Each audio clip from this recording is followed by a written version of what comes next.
Have you ever wondered why certain people just feel cool, even when they're just doing nothing? It's not the clothes or the music or the confidence, but I think it's the ability to choose differently in a world that tells you what to like. Most people's tastes are built by algorithms and the fear of being left out. But there's a reason why the people with real taste just seem a little bit more freer, and this video is going to show you why. There's this strange divide in the world right now that no one is really talking about. The difference between people who curate their lives and people who just collect them. I think the difference between interesting people and normies isn't really about looks, money, or fame, it's about taste. And not the kind of taste that trends on Pinterest or fills a feed. I mean real taste, that quiet, intentional kind of taste that you build over years when you actually pay attention to what moves you. You see, most people don't build themselves. They almost assemble themselves out of whatever everyone else seems to like at the moment. They chase validation in the easiest way possible by aligning their interest with the crowd. And because the crowd changes every 2 months, they do too. But most cool or interesting people, they don't chase. They notice. They notice the feeling a film gives them or a way an old song hits in an empty room.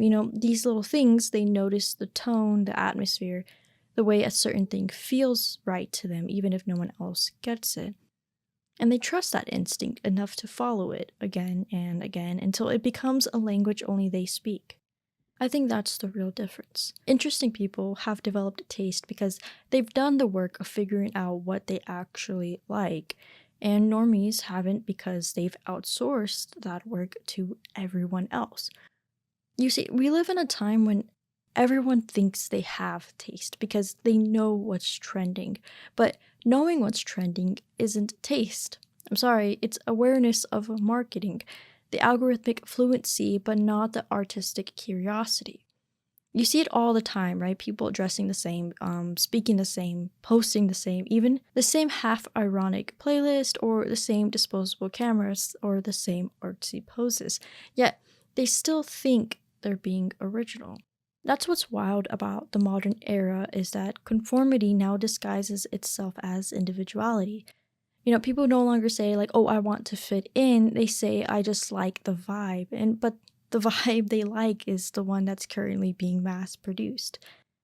The interesting people, though, they don't need to chase a vibe. They more so create their own world out of the fragments they have found. They're like cultural archaeologists. Okay, they're digging through the noise, collecting relics that no one really has seen value in, and somehow they're assembling them into something that feels like them.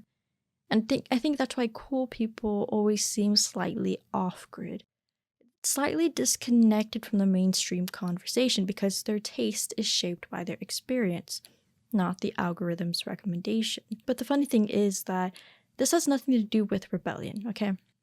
It's not about being edgy or trying to be different for the sake of it. That's performative coolness. The kind of people who post hot takes just to look unique, but real cool people aren't rebelling against anything. They just refuse to be distracted from themselves. They're not trying to be seen as different, they just are different because they move through the world with their eyes open. They look for the things that make them feel alive, not the things that make them look alive. And when you start doing that, when you start actually paying attention to what moves you instead of what's popular, I think you start to begin to build your own internal system. You kind of start connecting the dots between random things like the color grading of old film, or the texture of a magazine ad, or the rhythm of a shoegaze song, or the way the architect used concrete in 1973. You start creating a world that belongs to you. And that's what real taste is, cultural awareness guided by emotional intelligence. But I don't think most people never reach that point because they don't have the patience to sit with silence. They don't have the patience to feel the boredom long enough to notice that, what they're actually drawn to. So they fill every gap in their lives with content. And the moment you fill every page, you leave almost no room for discovery. And the cool, interesting people, they mostly sit in the gaps. They let time pass. They let their obsessions find them. They listen to albums from start to finish. watch movies alone without scrolling, walk through thrift stores with no plan, or they start collecting ideas the way others collect dopamine. I think that's why they develop taste that feels lived in almost, because their taste comes from real experiences, not simulated ones. Well, you could say, right, like, who cares, Val, right? If people like what everyone else likes, what's the big deal? And that's fair. But here's where it kind of becomes sad a little bit, is that when everyone's taste is the same, no one actually feels anything anymore slowly. When everything's designed to be liked by everyone, it almost stops meaning anything to anyone. So, cool, interesting people, in a sense, preserve emotions, they preserve depth. They remind us that the point of art, fashion, music, and culture isn't to fit in, it's to feel something. But most people are almost terrified of this. They're scared that if they like something too different, it could possibly isolate them. And they're right. Sometimes it can and it will, and because real taste, it can be lonely at first. It's lonely to love something that no one really else gets. It's lonely to wear something people laugh at or listen to a band really no one has a clue of. But that loneliness, I think that's where identity begins to form. That's where your creative compass is born.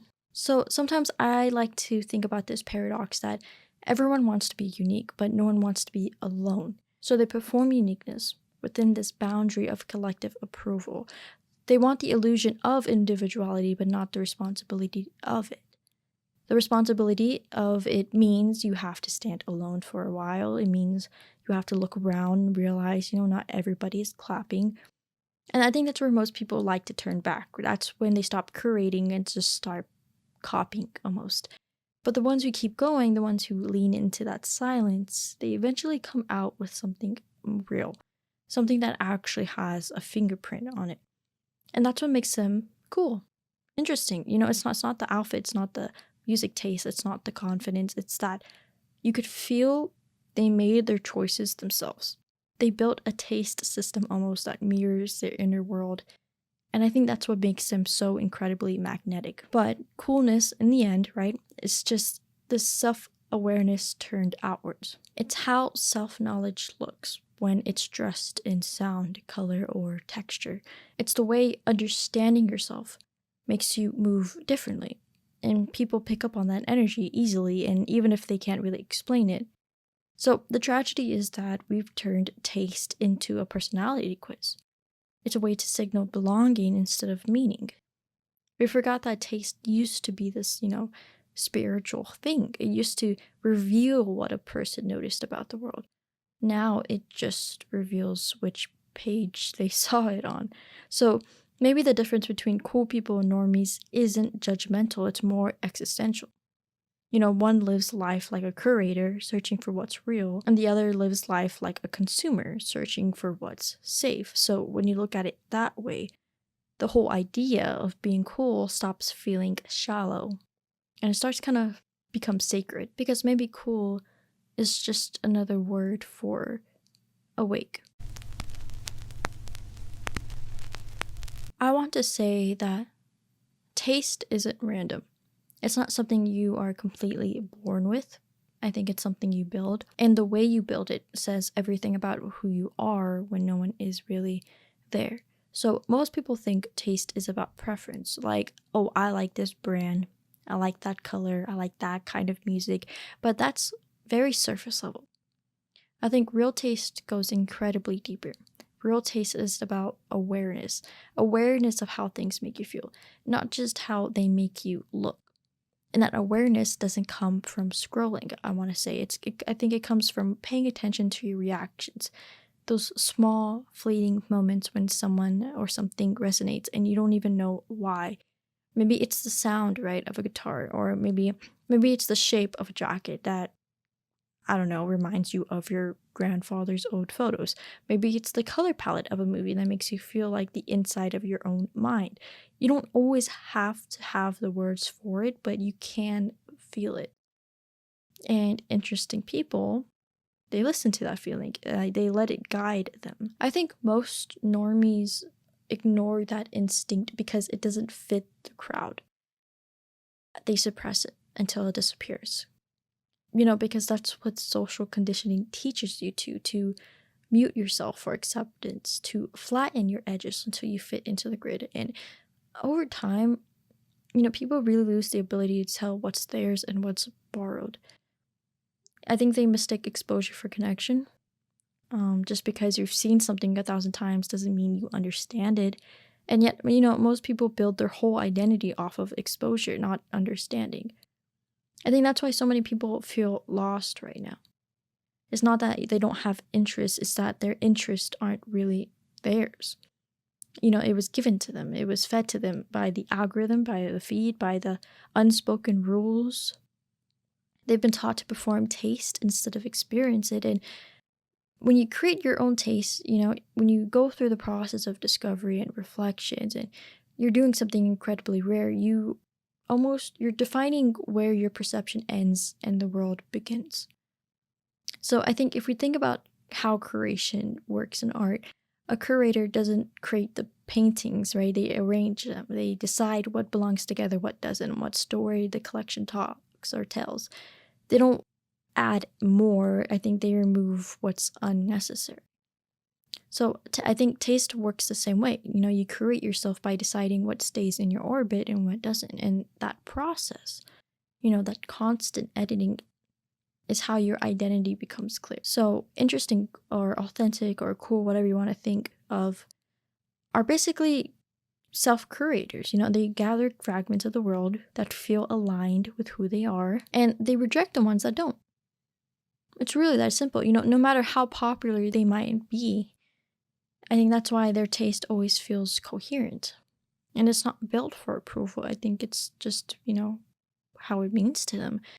So normies, on the other hand, don't edit, they just add. They collect everything they see until their whole identity becomes cluttered. And you can tell because they're always chasing the next thing, the next aesthetic, the next drop, the next influencer-approved moment of validation.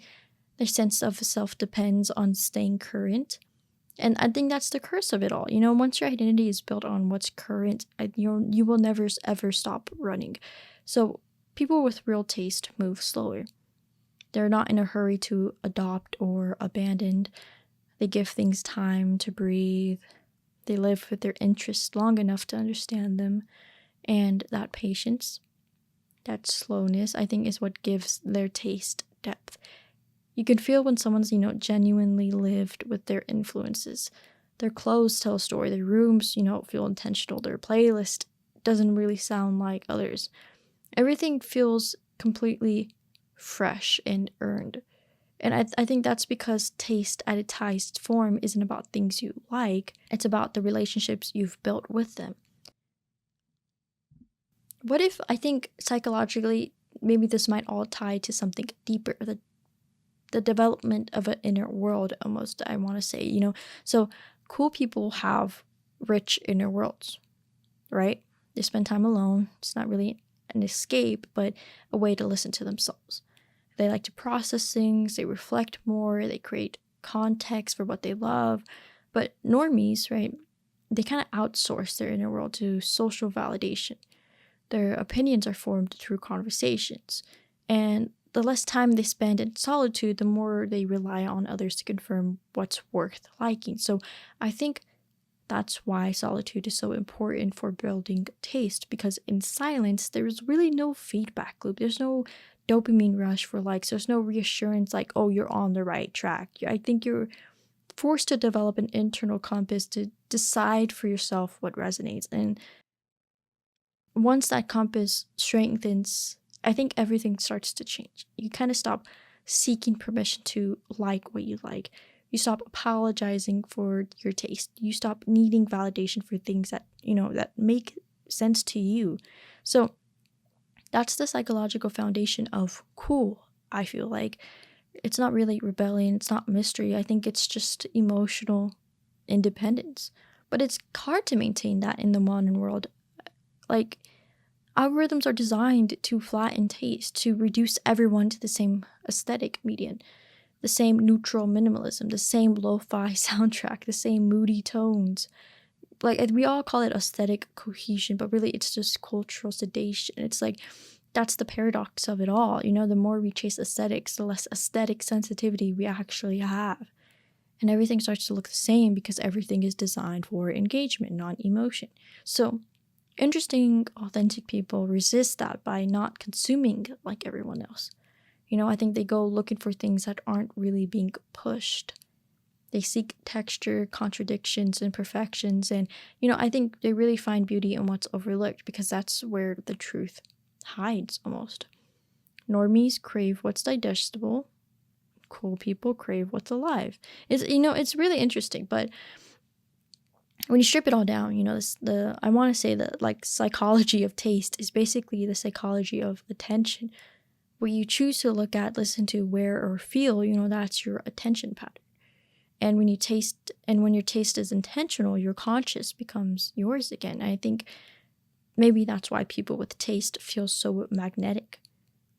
They're not just showing you cool things, they're showing you how they see. And I think that's the most intimate thing you can share with someone, your way of seeing in this world. I mean, like, think about it. When you fall in love with someone's taste, what you're really falling in love with is their perception. Their ability to notice beauty when others see nothing, to connect patterns between things that don't really relate, to find meaning in the overlooked corners of the world. And I think that's why cool people don't even need to talk much. I think their environment speaks for themselves. Their presence tells you they've paid attention to life, that they've been awake long enough to gather what others have missed. And I think that's what's missing in most people today. I want to say that alertness, that curiosity, because you can't build a taste without curiosity. You can't mimic it. Sure, you can mimic it. Sure, yeah. You can study the aesthetics of curiosity, but you can't fake the hunger to find things that no one really told you about. So, if taste becomes identity, then maybe curation is the purest form of self-expression left in a very performative world right now. Because everything else, your online persona, your job title, your politics, like all of it is shaped by social reward systems. But your taste, I think that's one thing that is still sacred because it's built, in silence within yourself. Like the question is, how much of your taste actually belongs to you, though? How much of it is inherited, automated, or borrowed? So if you were cut off from the internet for a year, would your sense of style, your favorite music, your creative inspiration, would all of this remain the same? I think that's something we should ask ourselves. Most people wouldn't know who they are without social media.